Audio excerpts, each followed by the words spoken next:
بینەرانی بەڕێز سڵاوتان لێبێت. ئایا هەرێمی کوردستانی عێراق لەبارەی ڕەوشی مافەکانی مرۆڤەوە نمونەیەکی پێشڕەوە بۆ عێراق و ناوچەکە یان گۆڕەپانێکە بۆ پێشێلکردنی مافەکان و ئازادەکانی مرۆڤ؟ ئایا راپۆرتی ڕێکخراوە نێودەوڵەتەکان سەبارەت بە پێشێلکاریەکانی مافەکانی مرۆڤ لە هەرێمی کوردستانە دەرخستنی وێنەیەکی واقعی و ڕاستەقینەی هەرێمی کوردستانە یان وێنەیەکی شێوێنراوی واقع؟ ئایا لەژێر دۆخی ملمەدانە سیاسی و ئایدۆلۆژیەکانی هەرێمی کوردستانە ڕەوشی مافەکانی مرۆڤ بەرەوکێچێ و دوجارش وێنەی کورد لەسەر ئاستی نێودەوڵەتیدا بەکوێگا؟ بەڕێزان بۆ گفتوگۆکردن لەسەر ئەم بابەتە میوانداری هەریەک لە بەڕێزان پەیمان عیزەدین ئەندامی لەژنەی مافی مرۆڤ لە پەرلەمانی کوردستان و بەڕێز ئەنور حسێن سکرتێری لەژنەی داکۆچیکردن لە مافی ڕۆژنامە نووسەمان کردووە بەخێرهاتنی هەموو لایەکانەکەم. زۆر سپاس.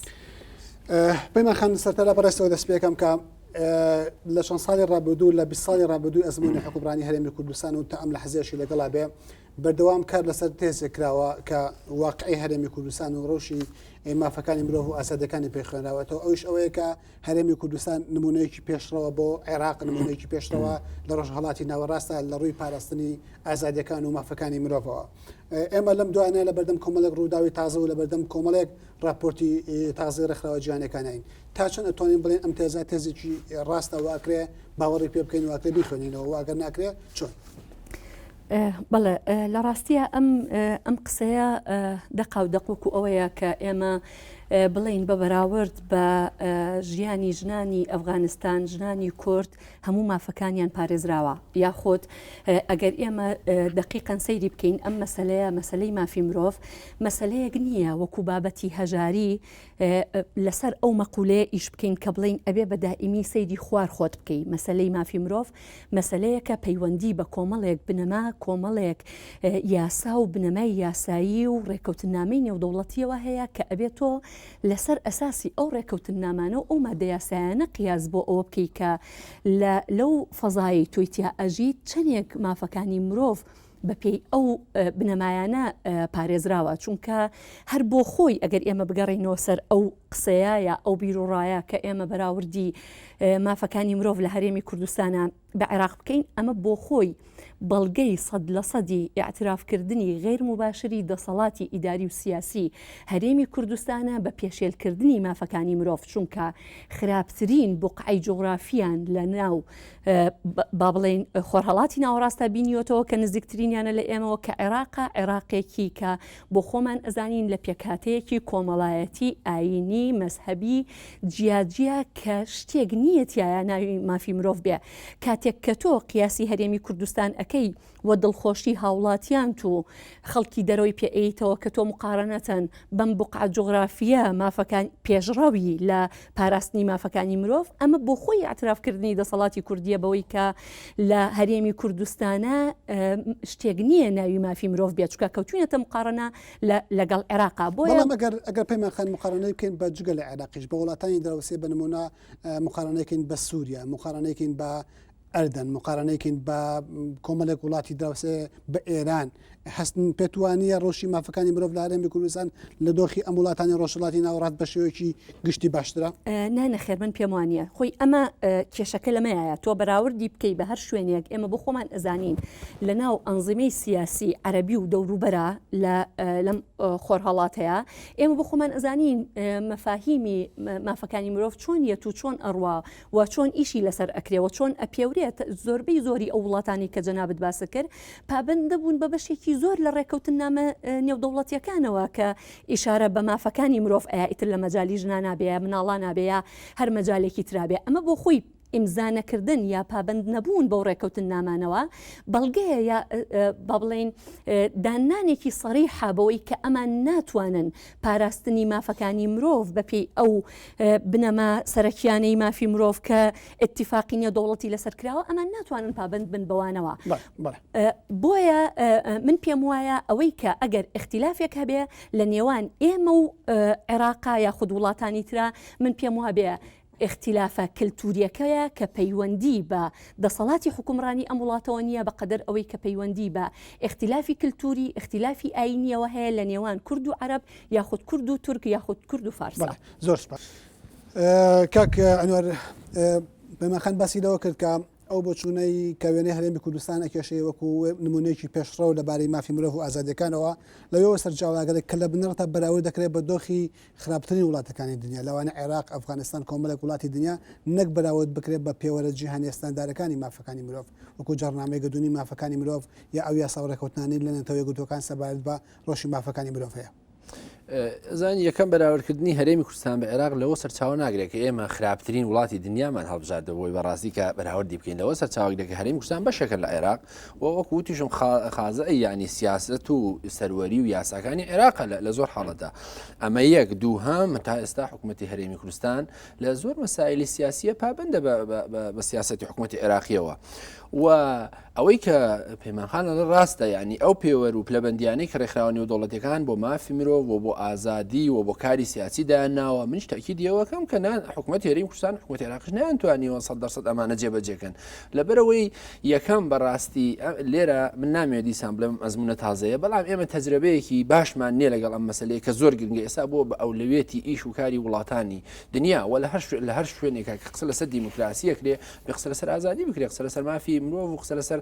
ئازادی تاکو و مافی هەوڵاتی بوون بکرێ لەبەرەوە ئەمانە ئێستا علامەتی استفهامی لەسەر دەقەن ڕاستە و ئەمانە ئەم مەسلەی مافی مرۆڤ و مەسلەی ئازادیەکان بە قەناعەتی من بەتەنها لەوە نییە کە تۆ پابەندبی بە یاسا نێودەوڵەتیەکان بەڵکو جگە لە یاسا پێیوەستە بە مەسلەی بەڕاستی ئەمە کولتوری تاک لە کۆمەڵگایە و ئێمە شایەدیەوەی لە وڵاتانی ئەوی کە تۆ ئەگە قسە لەسەر ئەو پەیماننامە نێودەوڵەتیانە بکەی ئەمانە خۆین بە ئەم وڵاتانش پێشینەیەش خراپیان هەبوو لە مافی مرۆڤ و لە ئازادیەکان و لە سیستەمی سیاسیە بەڵام بە مروری زەمون گەشایان کردووە و قسەکەش ئەوەیە یعنی هێشتا من لەگەڵەوە ئایا حکوومەتی هەرێمی کوردستان و ئایا حکوومەتی عێراقی نێتیان هەیە بۆ چەقسازی لە مەسەلەکانی مافی مرۆڤ و دیموکراسی و سیستەمی سیاسی و ئایا ئەوان ئەیانەوێ هەموو ئەو ڕێکەوتنامە سیاسی بەڵام کاک ئەنوەر نیەتێک لە ماوەی ئەزمموی بساڵی حکوومەتی هەرێمی کوردستانە خۆی دەرنەخست بێ لە ڕووی کۆمەڵێک یاسا و کۆمەڵەیەک دامەزراوی تایبەت بە پاراستنی مافەکانی مرۆڤ چۆن بزانین لە بنەڕەتە نیەتێکی ڕەن ڕاستەقینە بۆ ئەم بابەتە بوونی هەیە بێگومانەوە پرسیارێکی ڕاستە بەڵام ئێمە ناتوانین بڵێن لە هەرێمی کوردستان لە ماوەی 20 ساڵی ڕابردووە ینی زۆر ینی ڕۆژی مافەکانی مرۆڤ زۆر خراپ بووە و ناتوانین بڵێن لە هەرێمی کوردستانە سیستەمێکی دیموکراسی نییە کە مافی مرۆڤ بە شکلێک پێشێل کردووە کە هاوشەی وڵاتی وەکو بۆرمایە یا هاوشەی وڵاتی دیکتاتۆریەکانە بەڵام من دیسان لەگەڵ ئەوم حکوومەتی هەرێمی کوردستان بێ پابند بێ بەم پێوەرە نێودەوڵەتیانە بۆ لە بەرەوەی بانگەشتی دیموکراسیەکە و لە کاتێکە هەر سیستەمێکی سیاسی قسە لەسەر ئەوە نیە کاک ئەنوەر بەڕای تۆ پێویستە بابەت بیاننا قسە لەسەرەوەی لە دۆخی هەرێمی کوردستان ئێستا پابند بووە یاننا ئەمە پرسیارە مەطرحەکە ئەگەر وەکو پێویست ئەگەر وەکو ئەوەی کە پەیمانخان لە بە پێوەرە نێودەوڵەتیەکان بێگومان نەبووە چونکە ئەگەر هەبێ بەڕاستی نابێ لە هەرێمی کوردستانە ئەوەی کە پێشتر لەگەڵ پەیمانخان باسم کرد زیندانی سیاسی کەواتە لە بنەڕەتەوە ئەو تێزە هیچ معنایەکی نەبووە کە هەرێمی کوردستان بە نمونەیەکی پێشڕەو بۆ دنیا لە قەڵەمەیە نەخێر ناکرێ هەرێمی کوردستان بۆ من پێشڕەو لە دنیاە بەڵام لەگەڵ عێراق من پێم وایە هەرێمی کوردستان لە بواری مافەکانی مرۆڤ وەزعی خراپ نییە وەزعی باشە بەڵام ئەگەر تۆ قسە لەسەر ئەوە بێ هەرێمی کوردستان بەڕاستی ناتوانین بەراوردکەین وەکوتم بە وڵاتێکی بۆرمە و لەگەڵەوەش ناتوانین بەراوردکەین بە وڵاتێکی و فەڕەنسا بەڵێ پەیمانخان باس لەوا کرێ کە مافەکانی مرۆڤ و دابینکردنی ئازادیەکان پێویستی بە هەلومەرجی مێژووی و هەلومەرجی بابەتی و ئامادەبوون و تاک و ئەم بابەتانە هەیە و ئەمانەوە بەبێ بوونی ئەمانە مەحاڵە باس لە مافەکانی مرۆڤ بکەوت و ئێوە وەکو خەڵکیی ڕخنەگرت بەمە ڕخناکرێن کە پەلەتانە لە دابینکردنی ئازادیەکان لە دابینکردنی مافەکان و پێتان وایە قەڵەمبازێکی تاریخی بدێ ئەوە بە هەنگاوێک بگەینە ئەوروپا. بەڵێ من پێم وایە کاتێک کە قسە لەسەر با بڵین ڕێزگرتن لە بنەماکانی مافی مرۆڤ ئەکرێ و هاوڵاتیانی ئەم هەرێمە حەقی خۆیانە لەوەی تەمەتع بە هەموو مافە سیاسی و مەدەنی و کۆمەڵایەتیەکانەوە بکەن ئەمە بازدان نییە چونکە تۆ کاتێک قسە لەسەر سەرەتاییترین مافەکان ئەەکەی بۆ نمونە من ئەگەر لە قسەیەکی کاگەنوەرەوە جوابی ئەوی تۆ بەمەوەتی مافی مرۆڤ وەزعی باشە من نازانم وەزعی باشە مستەلەحێک نییە بۆ مافی مرۆڤ بوترێت چونکە تۆ کە وەختی قسە ئەەکەی لەسەر هەرێمێک لە هەرێمێکی کوردستانە کە خەڵکت هەبێ بەدەستی کورد بێسەر و شوێن بێت هەتاکو ئێستا کە سوکارەکانیان نەزانن چارەنووسیان چی لێ بەسەر هاتووە هەتاکو ئێستا لە هەرێمی کوردستانە مناڵ مافی نەبێت مافی تەواوی خۆی نەبێت مناڵت هەبێ ناچار بکرێ بۆ ئیشکردن لەبەر نەبوونی پارە مناڵ هەبێت لەبەر ئەوەی بە پێی قانون ناتوانرێ لە خانەکانی نەوجوانانە لە دوای 18 ساڵەوە بهێڵدرێتەوە لە دوای 18 ساڵەوە فڕێ بدرێتە سەرجادا لە هەرێمێکە کە کە ژن بەدەیان شێوە ئێرادەی سەلب ئەکرێت لە هەرێمێکە کە پیا و هیچ جۆرە مافێکی نییە کە پیر و پەککەوتە مافی نییە تاکە شتێک ئێمە کە لە دوای ڕاپەڕینەوە فەخرمان پێ ئەکرد یا خەڵکی ئێمە فەخری پێکرد ئەیوت قیر و سیا هەرچیەک ئەبێ بەس نییە ئەتوانین ئەوەی ئەمانەوێ بیڵین ئێستا دەرکەوت ئەمەوە هەم بوو کە ئێمە ئەوەی ئەمانەوێ ئەتوانین بڵین تەنانەت لە هەرێمێکە ناتوانانی ئەوەی ئەتەوێ بیشیڵیت کە هەموو سیستمەکان چواندن بێت بە ڕژێمی پێشووی عێراق یا چواندن بێ بە هەر ڕژێمێکی تری دنیا حکمت لە دابینکردنی مافی مرۆڤ لەو کاتەیە نییە کە تۆ داواکاریەکرد نییە بۆ مافەکانت حکمت لەو کاتەیە کە تۆ داواکاریت هەیە بۆ نمونە حکمت لە ڕێزگرتن لە مافی مرۆڤ لە ئێستایە لە ئێستادایە لەوەیە کە خەڵک ئەوێ بە ئازادی ڕای خۆی دەرببڕێ خۆپیشاندان بکە ڕێی لێ نەگیرێ ئەو کاتەی ڕێی لێگیرە حکمەتی ئازادی ڕادەربڕینیش نامێنێتەوە کە تاکە خاڵێک بوو سەرباری هەموو ئەو ناحەکانی ترکە لە تاکی کورد ئەکرا لە ڕووی مافە کۆمەڵایەتی و مەدەنیەکانیانەوە دڵی بۆ خۆش بوو کە ئەتوانێ ئەوەی ئێوێ بێڵێ دەرچوو ئەوە ژوە هەم دەربوو ئەزانی پێمان خانیانی ئەوەی کە بێسەر و شوێنکردنی خەڵک بەڕاستی ئەمە زادەی واقعەتی شەڕی ناخۆیە و مەرحلەیەکی تاریخیە لە هەریم کوردستان کە زۆر خراپە و بەڕاستی مای شەرمەزاریە و یعنی ئەوە پەیمانخان و وەدایان ڕێکخراوی نەدەوڵەتی لەسەر ئەمە قسەیان کردووە بەڵام کە دێتە سەر مەسەلەی تاک یعنی ئەوەی کە مەسەلەی بێتە سەر ڕەوزە و خوێندنگەوانە لەم بارەی هەنگاو درراوە بەڵام قسەوە نییە کە تۆ زەربی سفریکی ئێمە وتمان ینی ناکرێ بڵێن ئێمە من بۆ خۆم ئەڵێم ینی علامەتی ئیسیفامی لەسەر هەرێمی کوردستان لە مەسەلەکە نەیتوانی هەنگاوی بێشکەوتوو بێت لەو شتانەی کە هەرێمی کوردستان زۆر شاناسی پێوا کرد وەکو پەیمانخانوتی مەسەلەی ئازادی بیر و ڕادەبرین و ئازادی ڕۆژنامەگەری و ئازادی کاری میدیایە بوو بەڵام ئازادی لەو ڕووداوانەی دواییە پەیمانخانەڵێ دەرکەوت کە ئەمە وەهمە ئەخر ئەمە بۆ چوونێکی سیاسیانەیە کە تۆ پێ دوابێ ئەمانە وەهمە ئەمە وەهم نییە ینی ئەمە بەڕاستی تۆ لە ماهۆی دووان باشە لە هەرێمی کوردستانە 1200 کەناڵی میدیایی هەیە با بڵێن ئەگەر ئەوانە زۆریشی وەکو بازەکەی دەسەڵاتە لە ناوم هەرێمەیە شتێکەیە بنای میدیای ئەهلی و ئازاد باشە دەیان کەناڵی تەلەڤیزیۆنی هەیە لە دەرەوەی دەسەڵاتن ئەمە بۆ خۆی هەنگاوێکی زۆر جددی و باشە ئۆپۆزیسیۆن لە ناو پەرلەمانە هەیە خۆیان هەرچی لە ناو پەرلەمانە ئەوە پەیمانخان خۆیاندانی پەرلەمانە سەر بستنەوەیکی سیاسیە وچەند ئۆپۆزیسیۆنێکی سیاسی هەیە لە هەموو قسەیەکی خۆیەکە و من تەوەقوعەکەم هیچ سانسۆرێک لەسەر میدیا لەسەر ئازادی ڕاگەیاندن نیە لە هەرێمی کوردستانە و تەحەداکەم هیچ سانسۆرێک لەسەر هیچ کەناڵێکی میدیایی هەبێ و تەنانەت لە پێشکەوت یعنی یاسای کاری ڕۆژنامەنووسی ژمارە 35 یاسایەکی هەندە پێشکەوتووە نەبۆت هەیە ڕۆژنامەنووس بگری کە بەداخەوە هێشتا گرتنی تیاماوە ڕێگا نادا و هیچ بۆ نیە هیچ کەناڵێکی ڕاگەاندن دابخەی و ئەمە زۆر جدیە دوجار مەسەلەی خۆپیشاندان باشە پێمانخانانی خۆپیشاندان لە هەموو دنیاە بە مۆڵەتە و ئایا لە ماهۆی چەنە ئەم خۆپیشاندانانەوە قسەی جددی تۆ چییە خۆپیشاندەری مافی تاک جیا لەگەڵەوەی توێ مواازەیەکی سیاسی یان ململانێکی سیاسی تێبیگەڕەوە بۆ وڵاتە پێم خۆش ئەگەر ڕێک دەبێت بەئەکیدی هەرچەنە من پێم خۆش نیە لە بەرەوەی کاگەنەوە ڕۆژنامەنووسە بکەوینە ئەوەی کە ئەو داکۆکی لەوە بکا کە با بڵین مافەکانی مرۆڤ بە شێوەیەکی باشە زۆر باشە وەزئی باشە مافی مرۆڤ چونکە تاکیدم بە قسەکانی هاوڕین لە کۆمەڵێک لە پێشێلکارەکانی مافی مرۆڤە بەڵام ئەوەی کە دلیل بێت لە ڕێی قسەکی کاگ ئەنوەرەوە بۆ ئەوەی کە ئەم بەڵگەی میدیای ئازاد و بەڵگەی ئازادی ڕادەربڕینە شتێک هەیە لە هەموو سیستمە سیاسیەکانە ناوی ڕتوشە و دواتر شتێکی تر لەو لایەوە ناوی تەنفیسە تۆ دەسەڵاتێک کە بیەوێ خۆی بگونجێنێ پێویستی بە ڕتوشکردنی ڕووکاری دەرەوەی سیستمەکەی هەیە کە ئەمەش لە ڕێگەدان بە میدیای ئازادا خۆی ئەبینێتەوە و ئەوەی لە دوای ئەویژێ لە قۆناغی دوای ئەو تەنفیسە کە تۆ ئەو کاتەی نیەتت نەبوو بۆ جۆگرتن لە ڕای جیاواز نیەتت نەبوو بۆ جۆگرتن لە ڕای ئیتر میدیای ئەهلی ناوئەنێ یا میدیای ئازادی ناوئەنێ یا ئۆپۆزیسیۆنی دائەنێ قەیچێکە زەرەر بە بەرژەوەندی سیاسی و ئابوووریەکان بارمەتی خۆت ینی لە هەرێمی کوردستانە میدیای ئەهلی هەیە ژمارەشی زۆر ڕۆشنبیری سەربەخۆیە کە لە ئۆرگانە جیاوازەکانە کارەکەن و کاریان لەسەر ڕخنەکردنی حکوومەت و دامەزراوە جیاوازە سیاسەکانە لە هەرێمی کوردستانە ئۆپۆزیسیۆنێکی کارە هەیە لە پەرلەمان و لە دەرەوەی پەرلەمانیشە کە چاودێریکردێکی توندە بەسەر حکوومەتەوە هەموو ئەمانە هێمای بوونی دیموکراسیەتێکی ڕاستەقینە نییە لە هەرێمی کوردستانە هێمای بوونی ئازادی ڕادەربڕین و بەڵگەنیە لەسەر بوونی ئازادی ڕادەربڕین و ئازادی ڕۆژنامەنووسی و ئازادی کاری سیاسی کە بەشێکی گرنگی مافەکانی مرۆڤن ئەمە حقیقەتە بوونی ئۆپۆزیسیۆن یا بوونی ڕای جیاواز بەڵگەی دیموکراسیەتە بەڵام ئەکرێت تۆ لە ناو ئەوەیە خوێندنەوەت بۆی هەبێ نیەت ئێمە باسی نیەتمان کرد کاک ئەنوەر باسی کرد کە حکوومەت تۆ لەسەر ئەم ئەساسەوە ئەکرێ بڵێ لەبەر ئەوەی ئۆپۆزیسیۆن هەیە لە پەرلەمانە لەبەر ئەوەی ڕۆژنامەی ئەهلی هەیە لەبەر ئەم شتانە تۆ نیەتی حکوومەت ئەوەیە کە بە فعلی بەرەو دیموکراسیەت بڕواایە ئەمە مانای دیموکراسیەتی حقیقیە من بۆ خۆم قەت ئەمە بە دیموکراسیەتی حقیقی دانانێم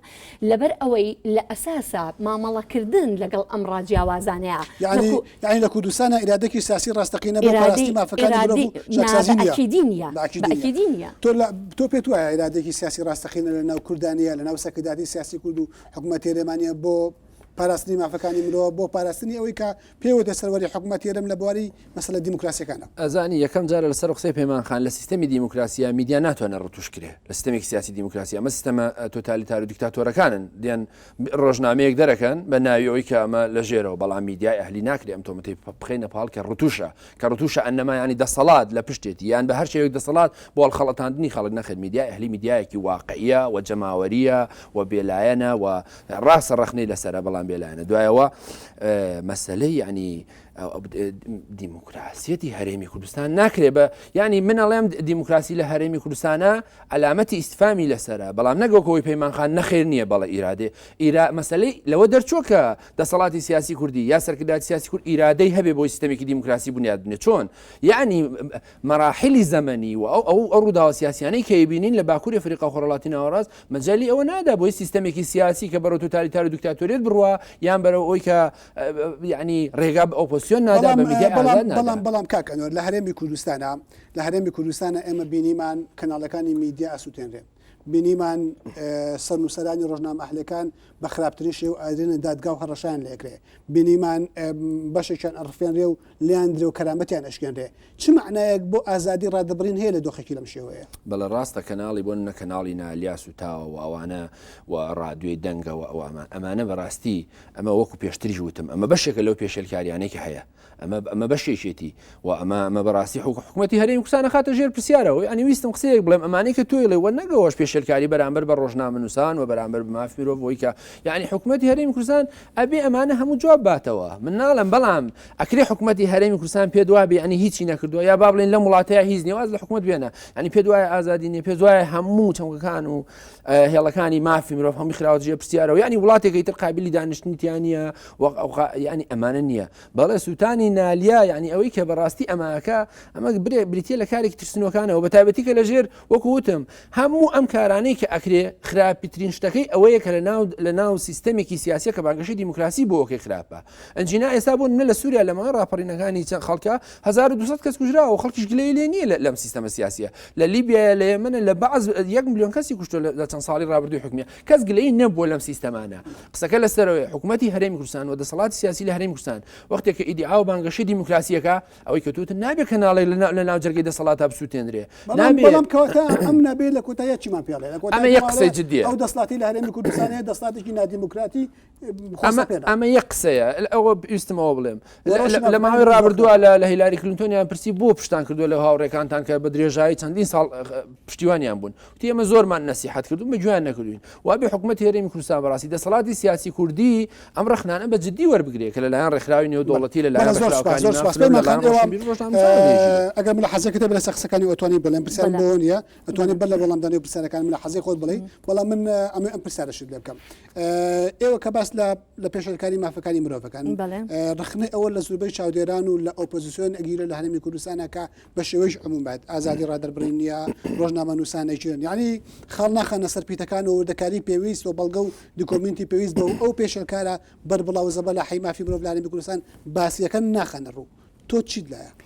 بەڵام من بەر لەوا وەکو جەنها بەدوتە من ئەمەوێ هەنە تێبینی لەسەر قسەکانی کاگەنوەر بەڵام کە باسی ئەوەی کرد فعلەن قانونێک هەیە بۆ یاسای کادی ڕۆژنامەگەری جگەلەوەی کە لە بینی قەوسا من مەبەستی قسەکانم ئەوە نەبوو کە میدیای ئەهلی با بڵێن بە ڕتوش حسابی بۆ بکەم من مەبەستم ئەوە بوو کە دەسەڵات تۆ ناکرێ هەموو ئەوەی کە هەیە دەسەڵات هەنیە جار دەسەڵاتی سیاسی ڕێگە بەکاری ئەوانە ئەیە مادەم دڵنیایە لەوەی کە بە قسەیان ناکا مادەم دڵنیایە لەوەی کە یاسایەک دەرچووە ئەمەیە کە ئیرادەی دەسەڵات دەرئەخا تۆ یاسایەک لە پەرلەمانەوە دەرچووە بەڵام لە دادگاکانە جێبەجێ ناکرێ تۆ ئەو ڕۆژنامەنووسی ئەگیرێ بەپی ئەو یاسایە مامەڵی لەگەڵا ناکرێت تۆ هەموو شتەکان بە مطلقی ئەڵێ یعنی مەسەلەکە ئاوا بە مطلقی نابێسێری مەسەلەکان بەڵێ ئەزانی چۆنە کاگەنوەر کاتێک کە تۆ قسە لەسەر پێشێلی مافی مرۆڤ ئەەکەی پێشێلکاریەکان ئەەکەی ناکرێ من لەبەر ئەوەی چەند جادەیەک قرتاو کراوە و چەند مەکتەبێک کراوەتەوە و چەندین ڕەوزەی تر کراوە کە ئەمە ئەرکی حکوومەتە هی ئەوە نییە لە مقابلی پێشێلکاریەکانی مافی مرۆڤە تۆ لە بەرامبەریا ئەو چاکانە دابنی کە لە ئەسڵا ئەرکی سەرەکی وەزیفەی حکوومەتی هەرێمی کوردستانە کە هیچ منەتێکی تیانە ئەمەیە وەچی مفارقەکە کە تۆ ناکرێ بڵێ ئەمە مطلقە لەبەر ئەوەی من ئەوەی کە حکوومەتی هەرێم کردوێتی لە چاکە دەستی خۆش بێ بەڵام ئەمە وەزیفەی خۆیەتی ئەگەر دەستخۆشیشی لێ نەکەم ئەو ئەبێ بەردەوام بێت لەسەر ئەوە گرنگە کە پێشێلکاری مافی مرۆڤ ئەکرێت ئەمەیان جێگەی قسە لەسەرکردنا کە سەبارەت بە پرسیارەکەی جەنابەت ئەوەی کە چی کراوە بە ئەکیدی وەختێک ڕخنە ئەگری ڕەنگە لە عمومیەتە ڕخنە بگری بەڵام ئەوەی کە ئێمە هەتاکو ئێستا لە پەرلەمانە بۆ نمونە لە مافی مرۆڤ ئۆپۆزیسیۆن لە لیژنەی مافی مرۆڤ کردوێتی لە کەیسی بێسەر و شوێنەکانە زیاتر لە 6 مانگە ئێمە بە چەندین داواکاری داوای یەکلاییکردنەوەی ئەو دۆسەیەمان کردووە کە چارەنووسی ئەوانە یەکلایی بکرێتەوە بۆ ئاگاداری ئەو بێسەر و شوێنانە بە تەنیا ئەوانەش نین کە لە شەڕی ناو خۆیە لە شەڕا بەدیل گیراون کە مەفروزە قانونی حربیان بەسەر ئەسرای حربیان بەسەر جێبەجێ بکرێ و ناتوانرێ جێبەجێ بکرێت کە بە تەنیا ئەوانە نین کۆمەڵێک خەڵکی ترن کە ژمارەیان لە 30 کەس زیاترە کە لە ماڵەکانی خۆیانەوە لەلایەن دەستگا ئەمنیەکانەوە ڕفێنراون کە ئەمە قورسترین پێشێلکاری لەگەڵ ئەوەشە هەتاکو ئێستا پەرلەمانی کوردستان نهاتۆتە ژێر ئەوەی کا چارەنووسی ئەوانە یەکلایی بکاتەوە ئەمە ڕاستە بەڵام کورتکردنەوەی کۆی مافی مرۆڤ لەوەی کە بێسەر و شوێن کراوانی شەڕی ناوخۆ ئەنی چارەنووسیان نادیارە ئەمە نایانی قسەکە لەسەرەوەی بۆ منە پەیمانخان باز لە یاسای کای ڕۆژنامەنووسیەکە ئەڵێ ینی ئەم یاسایە جێبەجێ ناکرێت ئەم یاسایە بەعکسەوە جێبەجێ کراوە ئەمە هەندێک لە دادوەرە بەڕێزەکان هەندێک جار جێبەجێ ناکەن یعنی زەڕپێنانی یاساکە بخۆی یعنی جێگای نیگەرانیە نەگەوەی کە ناکرێت وە قسەکردن کاکە تۆ بۆ نمونە کەناڵێکی میدیایت هەیە جەنابەت وەکو ڕێکخراوی سیاسی هەرچی قسەی خۆت کردوتە لەم کەناڵەوە ئیتر لەکوێ سانسۆرت لەسەرە تۆ لە ئۆپۆزیسیۆنە وەکو ئەندام پەرلەمان جەنابەت هەتی قسەیەکی خۆت هەیە کردوتەوە هەرچی شتێکی ئێڵی بەڵام ئەوانەی کە ئەو ئەمە لەش لە واقع ناگۆڕێکە لە هەرێمی کوردستانە تا ئێستاش زیندانی سیاسی و بێسەر و شوێنکردنی سیاسی هەیە و پێشەکاری پێشتریش لە پەیمانخە یعنی یەکێک لە هەرە تەفسیرە گرنگەکانی ئێمە بۆ تێڕوانینی حکوومەت کە ئایا مافی مرۆڤ پارێزراوە ئەوەی کە پەیمانخان بە قسەی ئەو کە لە لیژنەی مافی مرۆڤ زیندانی سیاسی هەیە بەڕاستی بۆ دەسەڵاتی کە زیندانی سیاسی لە ناو زیندانیەکانی هەبێ ئەمە مەترسیدارە زۆر واگەر نا ئێمە بۆ نمونە بۆ خۆمان قسەمانە سەرەوە کردو کە دەیان جار بۆ نمونە ئێمە ئەم راپۆرتانی لەبەر دەستمە هەمووی پێشێلکاریە بەرامبەر بە مافی ڕۆژنامەنووسان کراوە لە بەتایبەتی لە حەڤەی شوباتەوە راپۆرتەکانی پێشووتریشمان و ئێمە خۆمان ئەوەی کە پەیمانخاڵێ ڕخنەی جددیمان لە حکوومەت کاک ئەنوەر پرسیارێکی گرنگ ئێوە لە لیژنەی داخۆچیکردن لە ڕۆژنامەنووسان لە سندیکای ڕۆژنامەنووسان کاتێکە بەیاننامەکەی هیومان ڕایتس وۆچ دەچوو سەبارەت بە پێشەکردنی مافەکانی مرۆڤ وەڵامدانەوەی وەڵامێکی تونتان نایەوە و موتان ئەم راپۆرتی ڕێمە هیومان ڕایتس وۆچ راپۆرتێکی سیاسیە و بەرژەوەندی سیاسی ئەم راپۆرتی پێنووسیوە واقعی هەرێمی کوردستانی لەبەرچاو نەگرتووە بەلەوەی وەڵامی ئەم پرسیارە بێتەوە ناوبڕێکمان هەیە و دوای ناوبڕەکردنەوە بینەرنی بەڕێز لەگەڵمان بن دوای ئەم ناوبڕە پرۆگرامەکەمان بەردەوامە بێت.